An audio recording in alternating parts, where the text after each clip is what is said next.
Shit.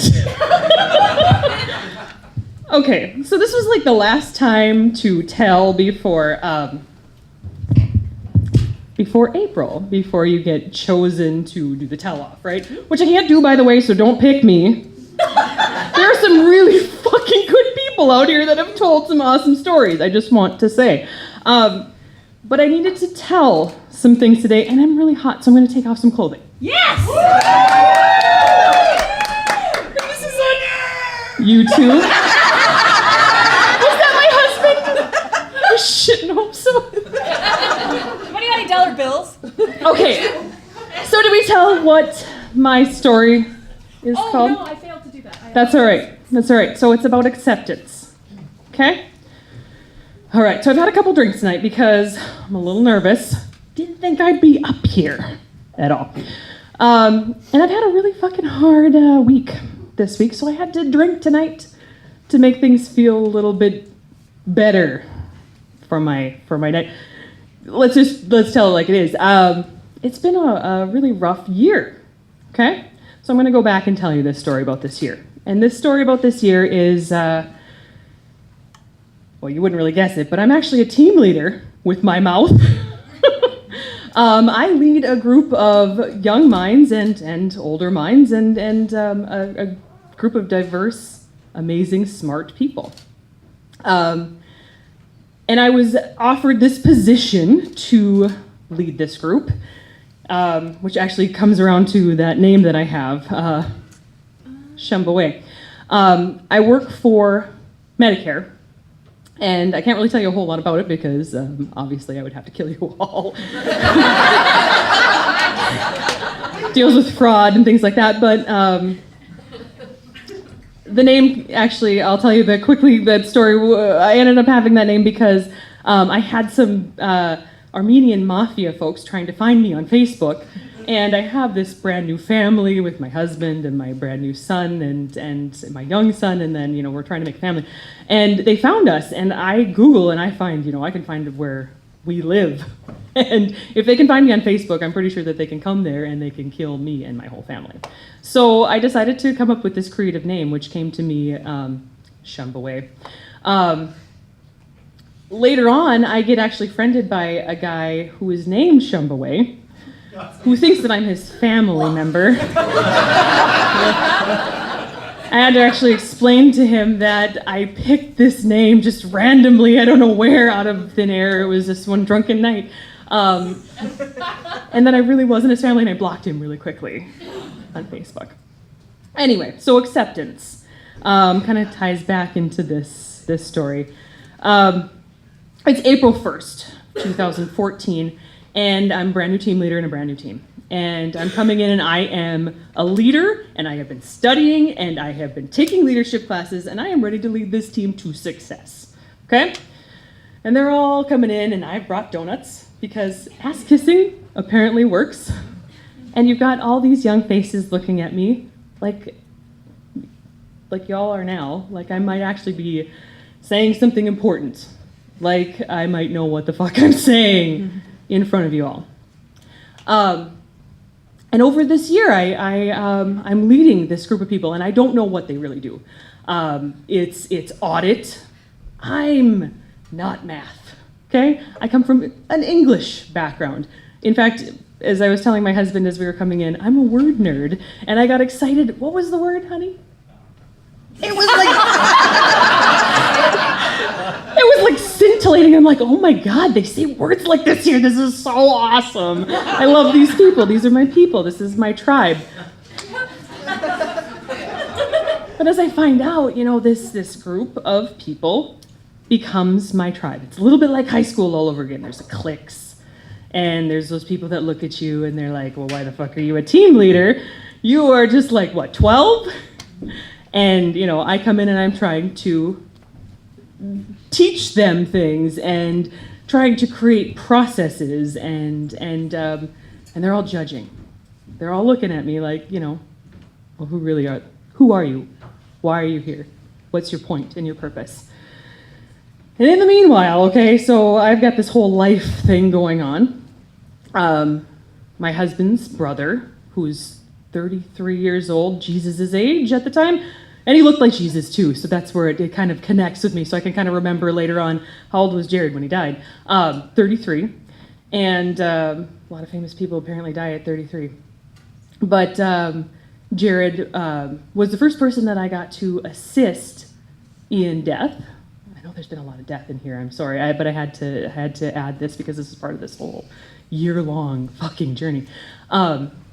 So I got to sit there with my 17-year-old son at the time who's never seen death, and me who's never seen death, and I've been deathly afraid of death, okay? I don't want to be anywhere near it.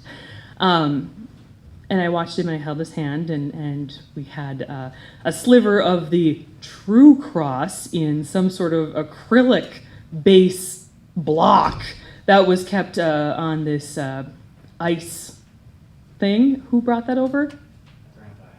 Grandpa had it, but one of his weird friends brought it over to the house and said that this would be the thing that would cause the miracle that would make sure that my brother-in-law, who was dying of liver disease from drinking because he never quite felt accepted and could never really process things very well, was dying of this. And I mean, we knew he's not going to make it, right?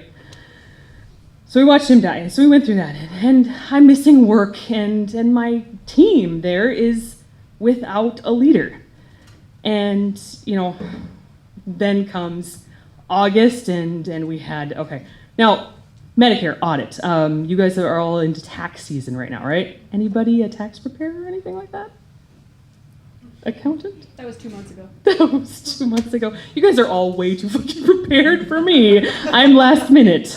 But what we do is basically, in my team, there are 2 times a year where it's really super busy and you don't do anything else but work. And I came into this team brand new, idiotic, and I don't know what I'm doing. And now all of a sudden, I've got this death and I've got funerals and I'm leaving, and they're all embracing me and they're all like, we love you, you're amazing, you're our team leader, now let's get the fuck going.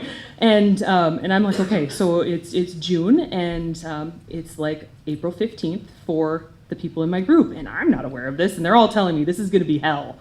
And I'm like, okay, so I'm planning dodge bubble games to help make sure that their lives are easier. I'm making it so that we can wear stupid clothes to work. I'm doing anything that I can to make sure that they feel just a little bit happier in their day-to-day life. Meanwhile, I am going downhill in my own, still keeping it straight, keeping on the level. August comes around and we're still just kind of getting out of that. And my grandmother, the one and only person who actually really gave a shit about me in my life, passes away. I'm like, Jesus, how many people are gonna die on me this year, And I'm still not quite set in where I'm at. My mother, I don't know, not many people probably here except for my husband, and maybe if you stalk me enough, know that my mother is a complete psycho bitch, okay? I love her to pieces, but she's a psycho bitch.